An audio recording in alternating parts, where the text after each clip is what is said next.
es que mi nivel todavía no es muy bueno, no hay problema. Hay, digamos, otros elementos que nos permiten de pronto aprovechar todos los materiales que existen, ¿no?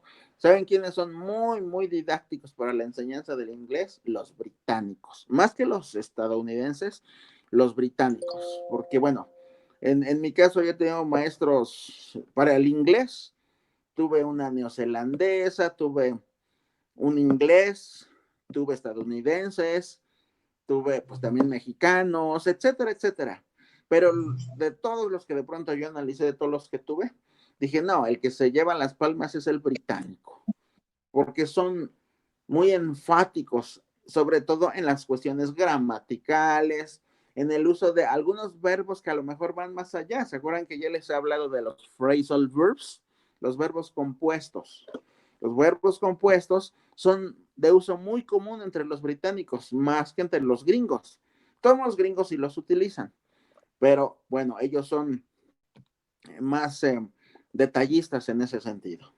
Así que read the news, if possible, every day. Y muy, muy importante, fortalecer nuestro vocabulario y fortalecerlo con la ortografía adecuada en inglés. Reitero, la ortografía te la da la fonética correcta que debemos también aprender. Maestra Aurora, ¿querías comentar algo? Sí, maestro. Si pudieras en la bibliografía que nos vas a mandar, recomendarnos tanto diccionarios como ahorita algunas lecturas breves, digamos, como similando un poco lo que se ha estado haciendo en la clase de español, ¿no?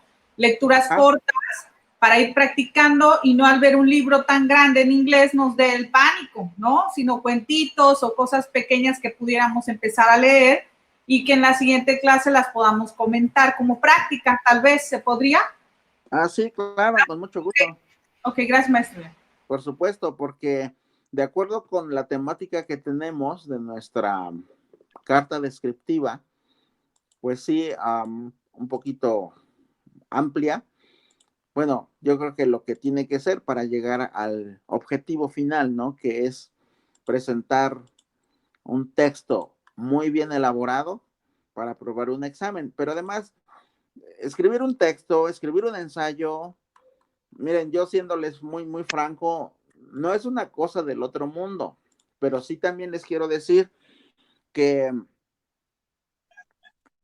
incluso algunos hablantes nativos llegan a enfrentar esa dificultad. En California, por ejemplo, que es en donde yo estuve 3 años como maestro, es obligatorio el examen, el famoso CBEST, ¿no? El CBEST, que es el California Basic of English Skills, te presentan 3 pruebas. La primera es la de lectura y te ponen pequeños textos, son como 50, y de los cuales tú tienes que ir analizando, discriminando y contestando para ver cuál es tu nivel de comprensión de lectura. Y los textos no son sencillos, te ponen de todo, pero todo es todo, ¿eh? Hasta de economía, vaya, como si fuera uno economista. Bueno, yo he leído de economía también libros. Te ponen el, el examen de matemáticas a un nivel como de preparatoria de México. Y te ponen, o sea, en el examen de matemáticas, que te lo ponen en inglés, tienes que resolver 50 problemas de matemáticas. Es para el único que yo dije, ay, nanita, para este sí me voy a tener que poner a estudiar. Pero bueno, y al último, el que todos dicen y todos coinciden, todo el mundo coincide, que el más difícil es de la redacción de 2 ensayos, ¿no? Y el problema que te planteen puede ser muy sencillo, puede ser muy complejo.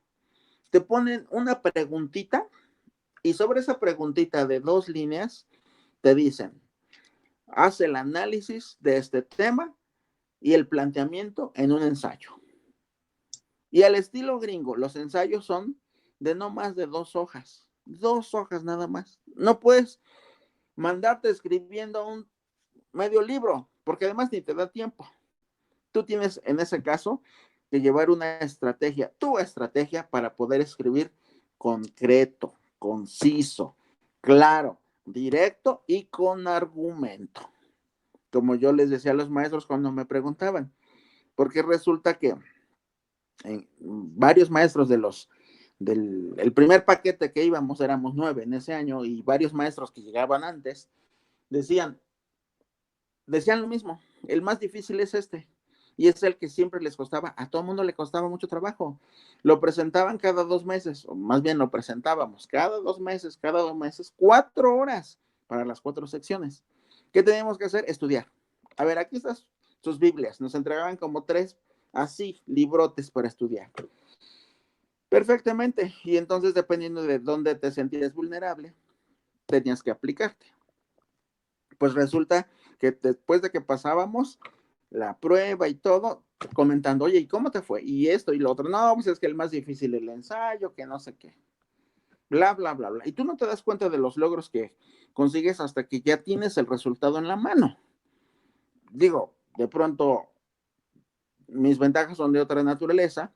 Eso me permitió que la primera prueba que yo presenté, llegando a los 2 meses del primer examen, fue el ensayo. Y yo realmente no sabía la importancia de haber aprobado ese. Pero es que a mí no me preocupaba ni ese ni el de lectura. El que me preocupaba era el de matemáticas. Y acabas aprendiendo matemáticas porque tienes que resolver un problema en lenguaje matemático en inglés. Y ahí aprendí también que las matemáticas tienen 2 o hasta 3 caminos, dependiendo de en qué país hablemos de matemáticas. Porque aunque puede ser un camino por el que lleguemos en la matemática mexicana, por la matemática de los ingleses o de los estadounidenses, podemos llegar al mismo resultado, pero por otro camino. Eso es algo muy divertido, muy entretenido, muy interesante. Aquí lo que yo les quiero decir es que de qué manera nuestras habilidades lingüísticas, como la de escribir, como la de hablar y la de escuchar sobre todo, las podemos fortalecer por la práctica. Nada más. Recomendación, si pudiéramos leer al menos un artículo de alguna noticia, o no sé, del tema que a ustedes les guste, yo digo de noticia porque nos sirve incluso para saber qué está pasando en el mundo. Digamos, la idea es que leamos por lo menos un texto diario mínimo en inglés. Que de pronto a lo mejor no le voy a entender más que la mitad.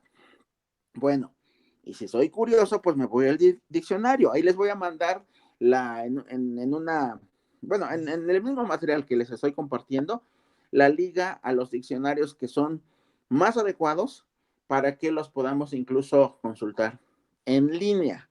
Digo, si alguien es afecto a los diccionarios físicos, yo también lo soy, pero no los tengo en la mano. Todos mis libros están en mi casa, en la que no estoy viviendo en este momento. Entonces, yo tengo que hacer uso de los diccionarios en línea y he descubierto muy buenos diccionarios que nos pueden servir para fortalecer esas habilidades. Entonces, esa es la recomendación que yo les puedo hacer para que fortalezcamos nuestras habilidades lingüísticas y que con eso podamos entender cada día más, aprender más palabras y con ello yo les aseguro, no sé, en un determinado tiempo vamos a alcanzar un nivel que muchas veces para el trabajo nos puede servir, nos puede fortalecer, ¿no? Bueno, no sé, ¿algún comentario?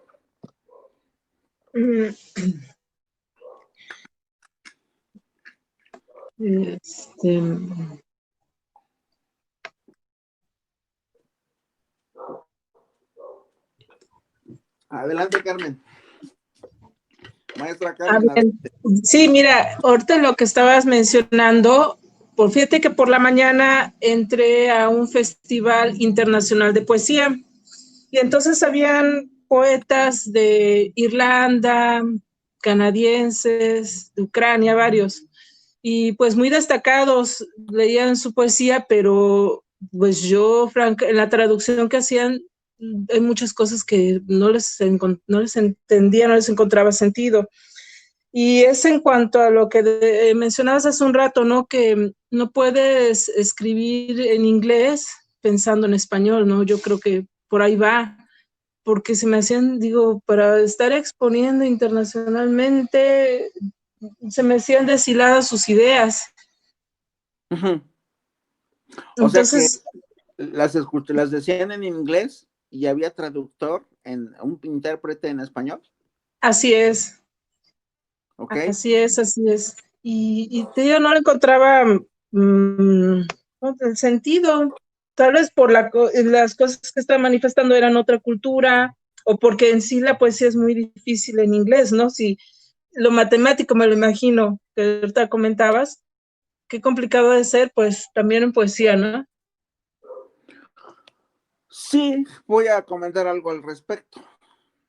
Yo amo la poesía en español, incluso me gusta escribir, pero les voy a decir ya en cuestión de traducción.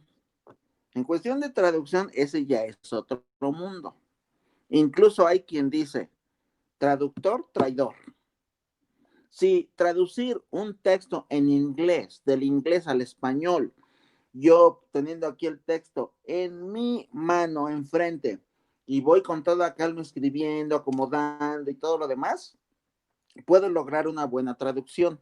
Pero una traducción que les puedo decir que me costó trabajo porque tengo que encontrar el sentido en una idea en inglés y luego trasladarla a la idea en español. Por una parte, la estructura no es la misma. Por otra parte, obviamente me puedo encontrar una metáfora, me puedo encontrar una imagen poética que a lo mejor no corresponda a la idiosincrasia de un hispanohablante.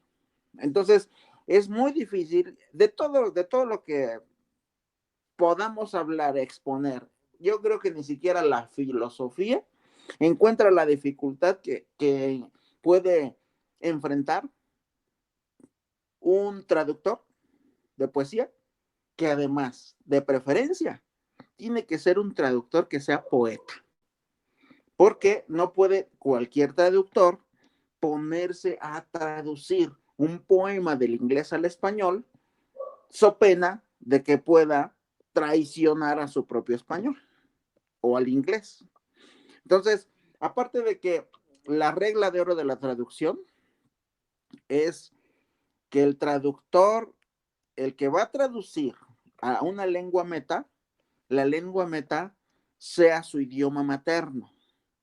O sea, sí lo puede hacer al revés, ¿no? Por ejemplo, pues yo puedo traducir un texto del español al inglés, pero no voy a alcanzar el grado de perfección que puede alcanzar alguien que no esté bajo mi esquema, sino que su lengua materna sea el inglés, que sepa español y lo pueda poner a su lengua. Sí, no va a ser el mismo nivel, claro que no. Digo, sí lo podemos hacer, sí se puede, si manejas los dos idiomas a un cierto grado, a cierto nivel, lo puedes lograr, lo puedes conseguir, pero se corre el riesgo de eso, ¿no? Por eso la regla de oro de la traducción es esa, que sea el idioma del que tú traduces sea tu idioma extranjero, al que tú lo vas a traducir sea tu idioma. Y en el caso de la poesía, el traductor tiene que ser poeta necesariamente. Si no, pasa lo que tú escuchaste. Y si la traducción era, en ese momento, era interpretación inmediata, entonces, imagínense el nivel de traición que se estaba dando en ese evento. Muy alto. Digo, porque la poesía sí es complicada. A veces, si no le vamos a encontrar sentido en el idioma que, mi idioma, lo estoy escuchando, que lo están traduciendo de otro idioma, entonces hay una razón poderosa. No se hizo una buena traducción. O la interpretación de pronto se torció por ahí y se tergiversó un sentido de una palabra y ya no fue la misma idea. Además, les reitero, de cualquier tema que ustedes quieran, el más difícil para la traducción es la poesía, en cualquier idioma. Y para cualquier idioma, la poesía es el más complicado. Sí, entonces, bueno, ya tienes las razones, porque sí, gracias. no le encontraba sentido a lo que tú estabas escuchando. Gracias. Ujú. De nada, ¿quién más?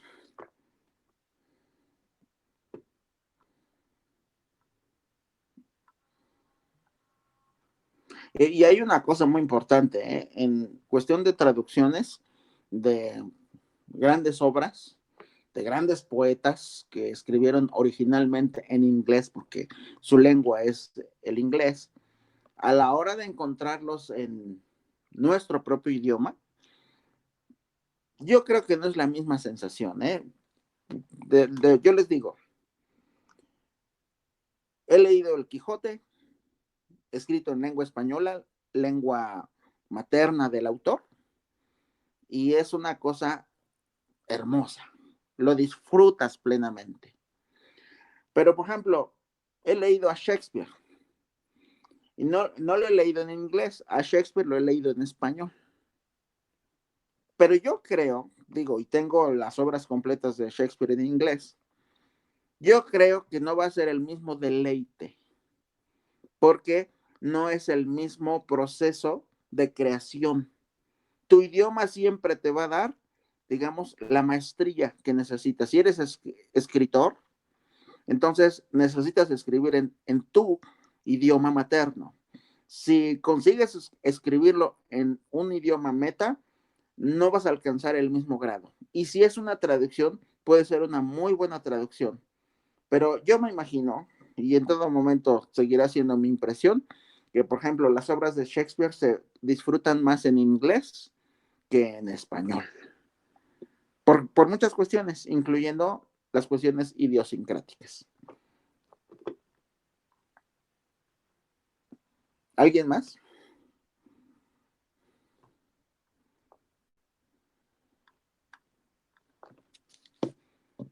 Tenemos, bueno, ahí estás, maestra Aurora.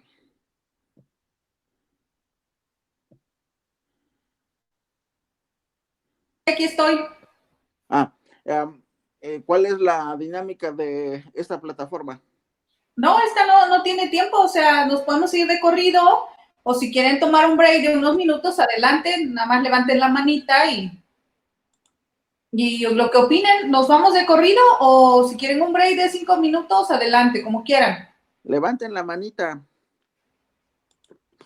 Carmen Para ir levantó. por el café, Ahora, de carrerita, unos minutitos. ahora, un breakcito de minutos, ir al baño, tomar agua, traerse su mezcal, tequila, lo que tenga. Ahora, De carrerita. ¿Está bien? ¿mande? 5 minutos. Sí, está bien.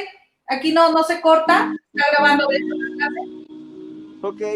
Ok, 5 minutos, gracias. Ahora ponemos silencio a los micrófonos tantito y ya.